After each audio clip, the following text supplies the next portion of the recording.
बिहार की राजनीति के दो नेताओं की चर्चा हर तरफ हो रही है। एक तरफ चिराग पासवान तो दूसरी ओर वीआईपी सुप्रीमो मुकेश सहनी। इन दोनों के बारे में लोग सोच रहे हैं कि आखिर ये किनके साथ आगामी लोकसभा चुनाव लड़ेंगे।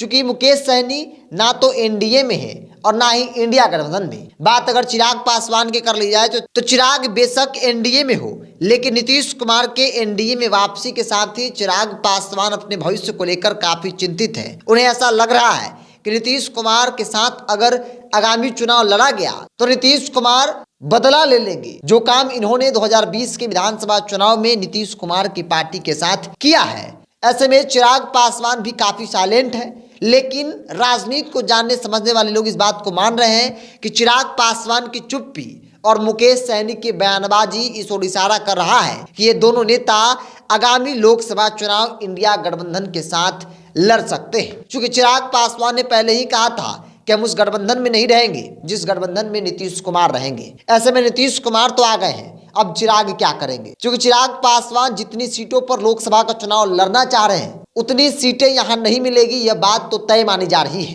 वही बात अगर मुकेश सहनी की कर ली जाए तो उनका एक अलग डिमांड है, निषाद आरक्षण। जो निषाद आरक्षण की बात करेगा मुकेश सहनी बिना शर्त उन्हें अपना समर्थन देंगे। लेकिन हाल के दिनों में जो राजनीतिक घटनाक्रम हुए और जो मुकेश सहनी का बयान आया है वो बयान इस ओर इशारा कर रहा है कि मुकेश सहनी एनडीए नहीं बल्कि इंडिया गठबंधन के नेताओं के बेहद करीब है। और चर्चा हर तरफ हो रही है कि चिराग पासवान की बातचीत तेजस्वी यादव से हो चुकी है।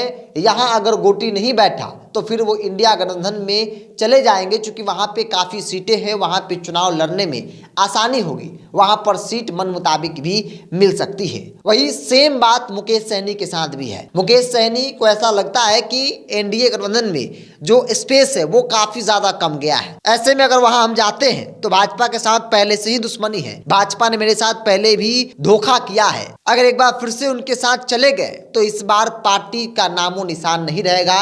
ये डर बार बार मुकेश सहनी को भी सता रहा है। इसीलिए मुकेश सहनी की बयानबाजी जो है वो इस ओर इशारा कर रहा है कि वो आने वाले चुनाव में एनडीए नहीं बल्कि इंडिया गठबंधन के साथ मुकेश सहनी चुनाव लड़ सकते हैं। तो मुकेश सहनी और चिराग पासवान को लेकर बड़ा सवाल है कि किनके साथ रहेंगे। लेकिन किसी का बॉडी लैंग्वेज तो किसी का बयान इस ओर इशारा कर रहा है कि वो आगामी लोकसभा का चुनाव जो है वो एनडीए नहीं बल्कि इंडिया आरजेडी और कांग्रेस के साथ लड़ सकती है।